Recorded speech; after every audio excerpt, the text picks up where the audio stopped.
तो ठीक है, अब यहाँ पे देखिए, अब ये बोल रहा है कि टॉप टू बॉटम जाने पे,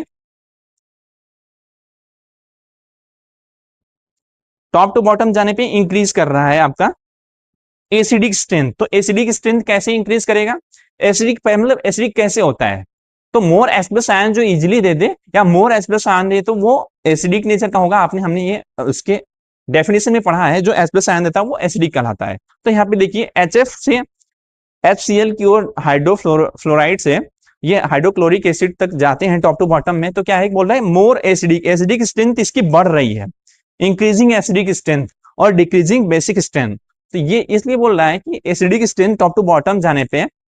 ये जो Cl माइनस है, जो न्यूक्लियस इसके वैलेंस इलेक्ट्रॉनों दूर होते जाते हैं और जो उनका अट्रैक्शन रहता है, समझ रहे हैं, तो वो कम होता जाता है, जिसके कारण ये H और Cl माइनस ये इजिली एक्वस अवस्था में H प्लस आयन दे देता है। जबकि ये जो फ्लोरीन के इलेक्ट्रोनेगेटिविटी बहुत ही ज्यादा होती है और वो अपने इलेक्ट्रॉन्स को कंट्रोल किए रखता है, तो वो क्या है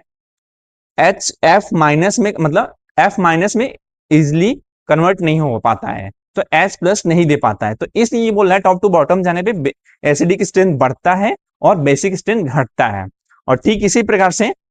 लेफ्ट टू राइट जाने पे एसिडिक स्ट्रेंथ बढ़ता है और बेसिक स्ट्रेंथ घटता है। तो ये आपको एक पीरियोडिक टेबल के अकॉर्डिंग आपको याद दिमाग में रख लेना है कि जो